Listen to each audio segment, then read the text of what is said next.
Shri Ganesha Sharada Gurubhyo Namaha Ramaya Ramabhadraya Ramachandraya Vedase Raghunathaya Nathaya Sitaya Pataye Namaha.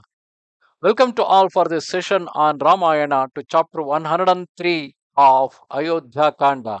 In the previous chapters, we saw Bharata approached Rama and was received by Rama well, and then Rama told him about the duties of the king, assuming that Bharata has accepted the coronation.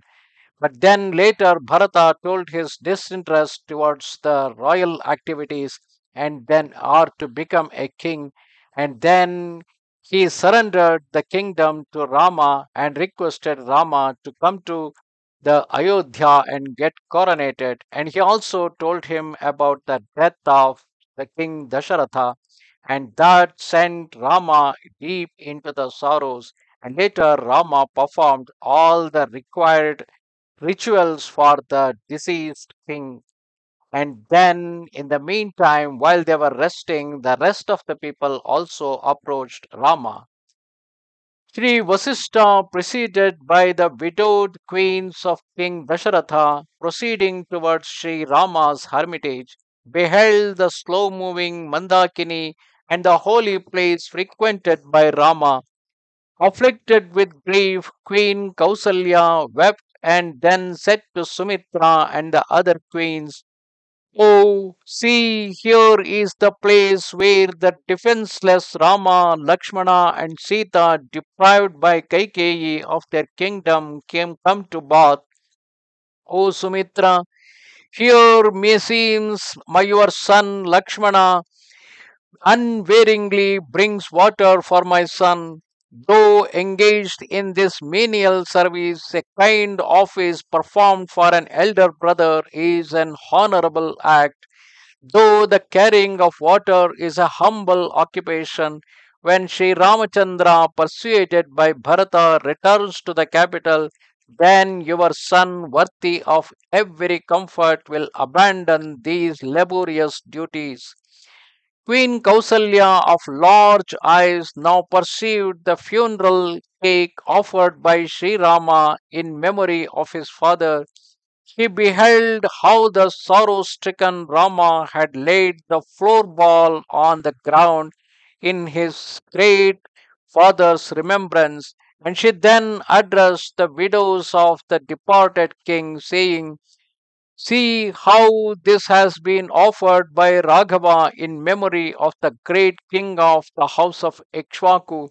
I do not consider this floorball mixed with the juice of Ingudi fruit to be worthy of the Mahatma Dasharatha, who was equal to a god.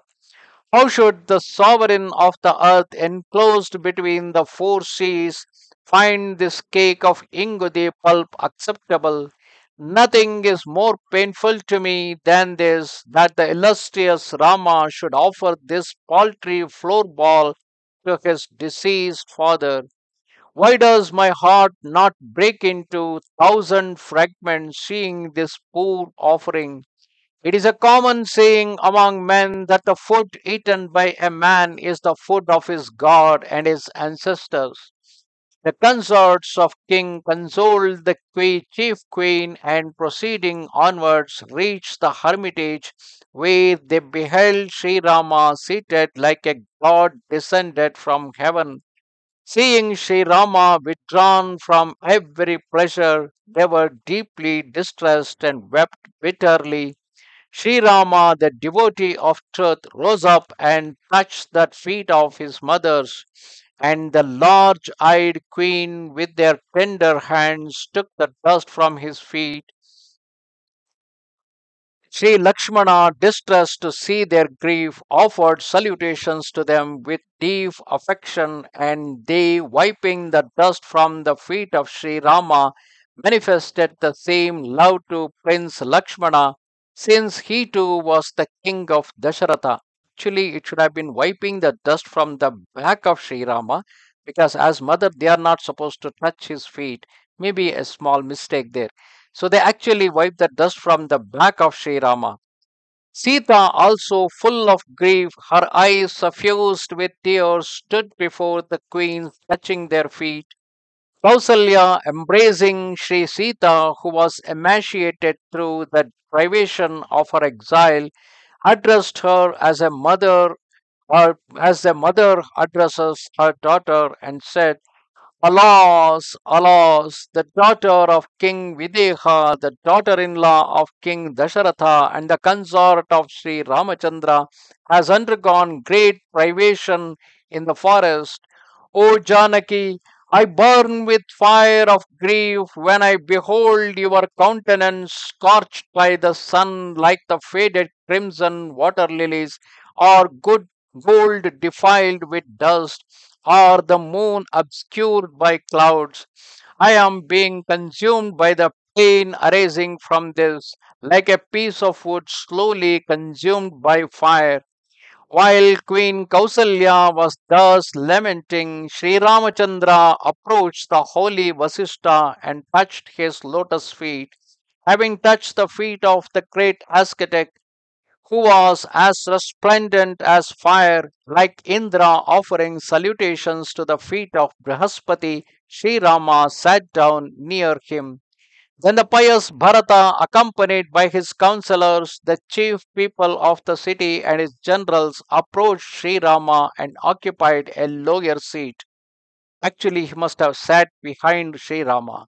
The heroic Bharata, with joined palms, seated by his elder brother, who was attired in ascetic's garb, appeared like Prajapati seated before Brahma. At that moment, principal citizens present were filled with curiosity to know what Sri Bharata would say to Raghava. The ever truthful and valiant Rama, seated with Bharata and Lakshmana, together resembled three ritual fires in the place of sacrifice. Thus ended chapter 103 of Ayodhya Kanda, where we see Sri Rama receiving his mothers as well his Guru Vasista, bowing down to them. Namaste Sharada Devi, Kashmir Puravasini, Twamaham Prarthaye Nityam, Vidya Danancha Dehime. Goodbye.